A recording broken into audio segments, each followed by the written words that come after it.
এপিসোডের প্রথমেই আমরা সিওকে দেখতে পাই।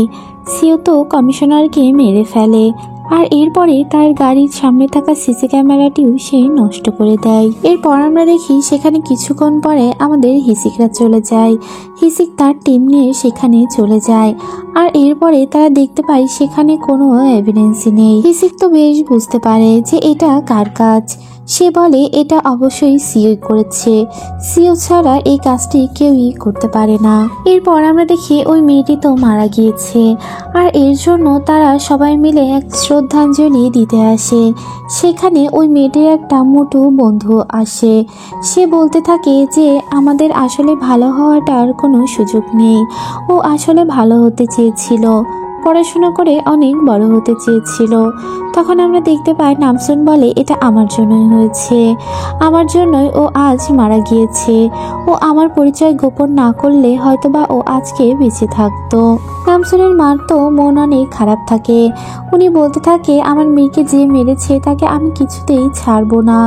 এরপর আমরা দেখি ওর মা একটা জায়গায় বসে থাকে, সেখানে বাবাও যায়। বাবা গিয়ে বলে তুমি ঠিকই বলেছিলে, এই মেয়েটি আসলে আমাদের মেয়ের মতোই। কেননা ও যদি আমাদের নামসুনের পরিচয় গোপন না করতো তাহলে নামসুন এতদিনে অনেক বড় বিপদের সম্মুখীন হতো। মেয়েটি ওর জন্যই মারা গিয়েছে। তখন আমরা দেখতে পাই মা বলে আমি যদি ওকে সুযোগ না দিতাম তাহলে হয়তোবা ও বেঁচে যেত, ও আজ পুলিশের আন্ডারে থাকতো আর ওর মৃত্যুও হতো না। এটা বলে ওরা অনেক দুঃখ প্রকাশ করে। তখন বাবা জিজ্ঞেস করে যে তোমায় একটা কথা জিজ্ঞাসা করব। আমি জানি এটা বলার সময় নয়, তারপরেও আমি না জিজ্ঞেস করলে হয়তোবা আর জিজ্ঞেস করা হবে না। তখন বাবা বলে তুমি কি কাউকে ডেট করছো কিনা? তখন মা বলে এগুলো তুমি কি বলছো, আমি কাউকে ডেট করছি না। তখন বাবা বলে যে আমি তোমাকে একজনের সাথে দেখেছি।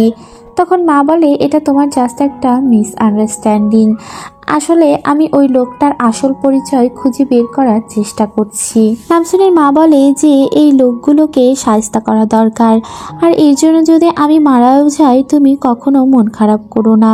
এটা শুনে বাবা তো বেশ চেতে যায়।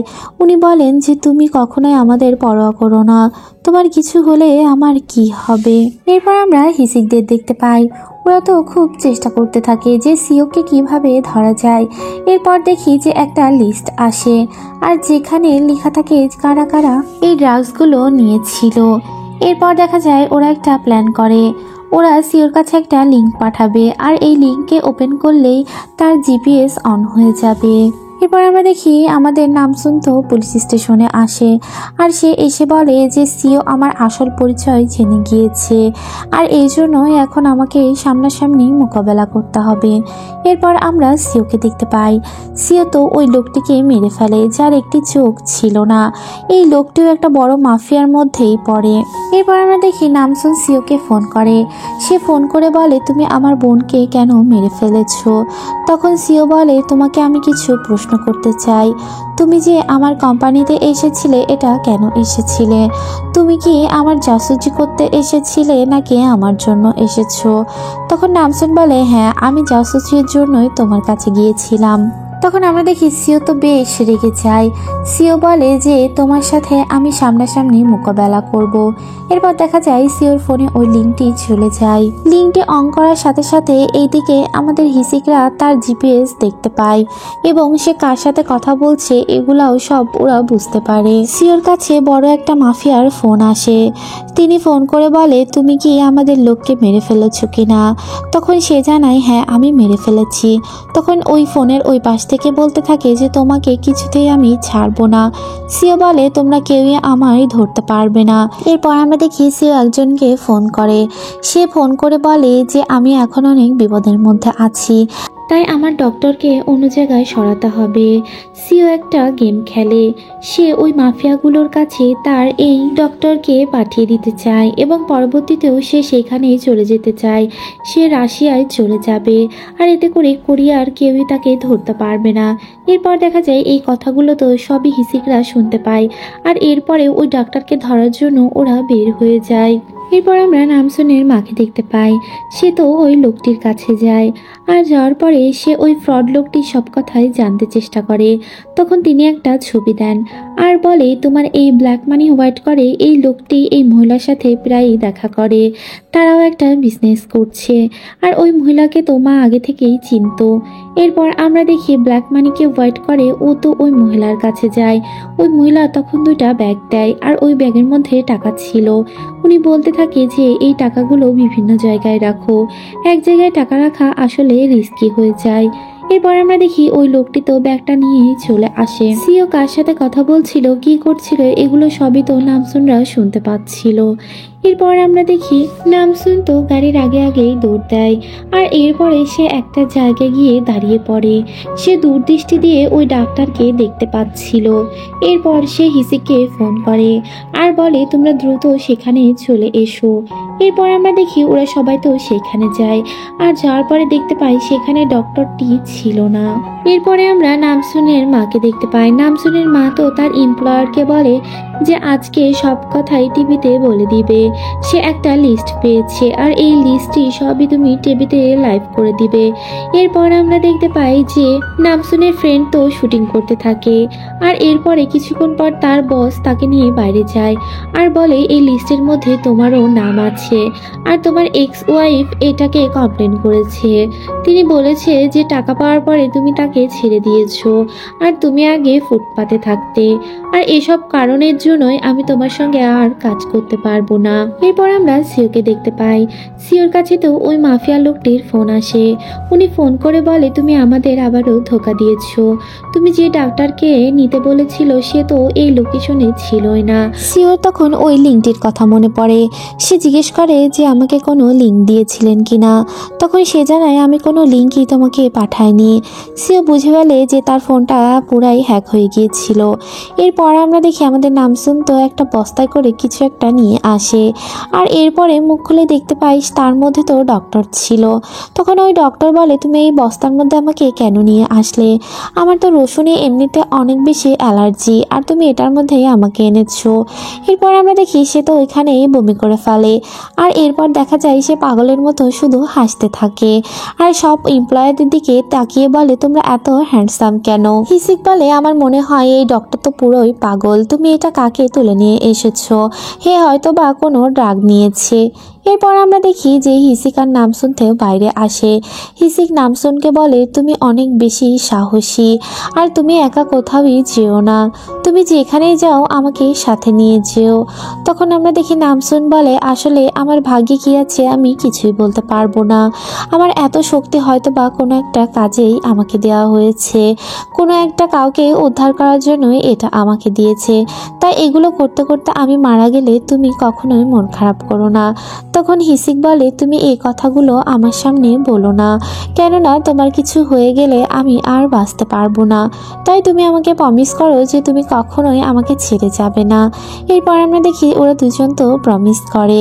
নামসুন তো ডোগো কোম্পানিতে যায়, আর যাওয়ার পথে তার ওই কলিগের সাথে দেখা হয়। তখন সে বলে, তুমি নাকি ফ্রড, এরকম কথাটাই তো আমাদের কোম্পানিতে ছড়িয়ে গিয়েছে। তখন আমরা দেখি নামসুন বলে, হ্যাঁ, আমি আসলে এখানে কাজ করতে আসিনি, এখানে আমি তথ্য জোগাড় করতে এসেছি। তাই যত দ্রুত সম্ভব তোমরা এখান থেকে চাকরি ছেড়ে চলে যাও। নামসুন সিওর রুমে যায়, আর যাওয়ার পরে সবকিছুই সে খুঁজতে থাকে, কিন্তু সেখানে তো কোনো ফর্মুলার কাগজই পায় না। এরপর আমরা সিওকে দেখতে পাই। সে তো এই অপমান কিছুতেই মেনে নিতে পারছে না, তার সাথে ধোঁকা হয়েছে।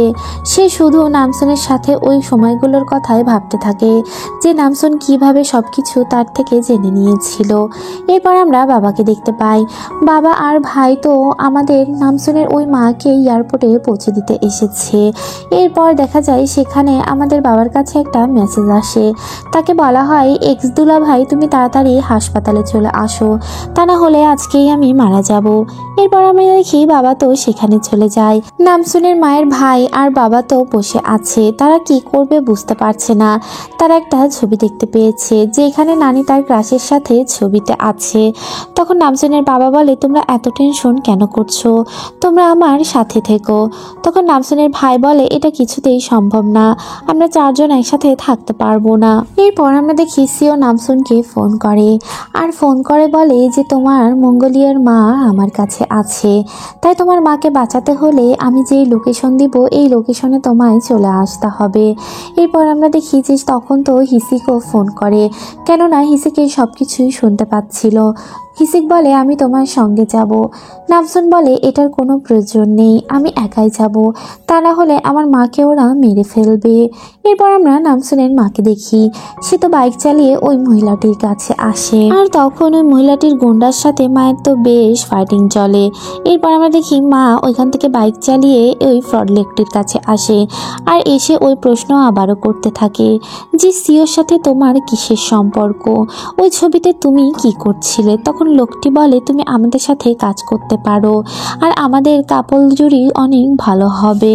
এরপর আমরা দেখি হিসিক তো নামসুনের কথা শুনে না, সে নামসুনের লোকেশন অনুযায়ী পিছন পিছন যেতে থাকে। এরপর আমরা দেখি যে নামসুন তো সিওর কাছে চলে আসে।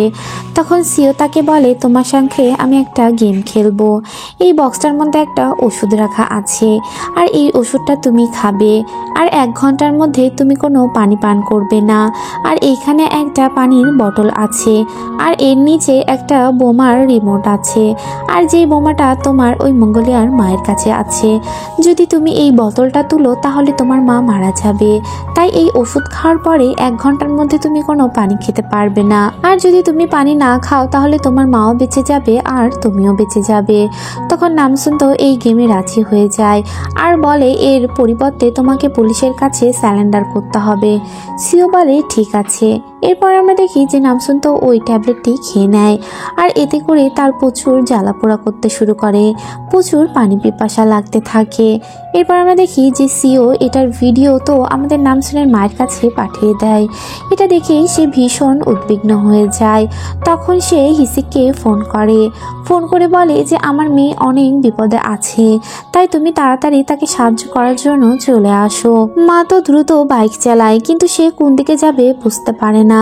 কিছুক্ষণ পর দেখতে পাই যে ওই বাইকটি তো সে আর চালাতে পারে না, কেননা নামসুনের সমস্যা হলে তারও সমস্যা হয়।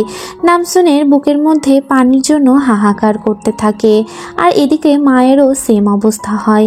এরপর আমরা দেখি মা তো একটা পানির পাইপ দেখতে পায়, সে দ্রুত ওই পানি পান করতে থাকে, আর এতে করে নামসুনও একটু স্বস্তি পায়। কিন্তু কিছুক্ষণ পর নামসুন জ্ঞান হারিয়ে ফেলে, আর মায়েরও এইদিকে কোনো পাওয়ারই কাজ করতে থাকে না।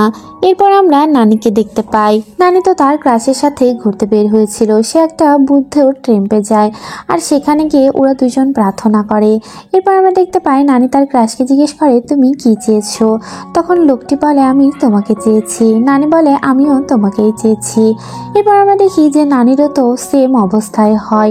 তখন নানি তার মেয়েকে ফোন করে, তখন নামসুনের মা জানায় যে আমরা এরকম বিপদের মধ্যে আছি। তখন নানি বলে তুমি কোনো টেনশন করো না, আমার যত পাওয়ার আছে আর যেভাবেই হোক আমি তোমাদের উদ্ধার করব। তখন সে তার ক্রাশকে বলে আমি আমার সন্তানদের বাঁচাতে যাচ্ছি, আর এই জন্য যদি আমার মৃত্যু হয় তাহলে তুমি আমায় ক্ষমা করে দিও, আর আমি তোমাকে সব থেকে বেশি ভালোবাসি। এই কথাগুলো বলার পরে নানি তো সেখান থেকে চলে আসে। এরপর আমরা দেখি নানি বড় একটা বুদ্ধর মূর্তির কাছে যায়, আর যাওয়ার পরে সে ওই মূর্তিটা সব শক্তি দিয়ে উঁচু করে ফেলে, আর এতে করে তার এই পাওয়ারগুলো তার মেয়ের মধ্যে চলে যায়। এরপর আমরা দেখি নামসুনের মা তো জোরে করে চিৎকার করে উঠে আর বলে নামসুন তুমি তাড়াতাড়ি উঠে পড়ো। নামসুন দেখে যে তার সাদা ঘোড়াটি তার দিকে আছে, আর এরপরে সে তার শক্তি ফেরত পেয়ে যায়। সে ওই ঘরটি ভেঙে চলে আসে, আর এরপরে সেখানকার দরজা সে উঁচু করে ফেলে দেয়। আর এই মুহূর্তে আমাদের এপিসোডটিও শেষ হয়ে যায়। এপিসোডটি ভালো লাগলে চ্যানেলটিকে সাবস্ক্রাইব করুন, লাইক করুন, কমেন্টস করুন, আর পরবর্তী এপিসোডগুলো দেখতে চ্যানেলটির সাথেই থাকুন। Thanks for watching. আল্লাহ হাফেজ।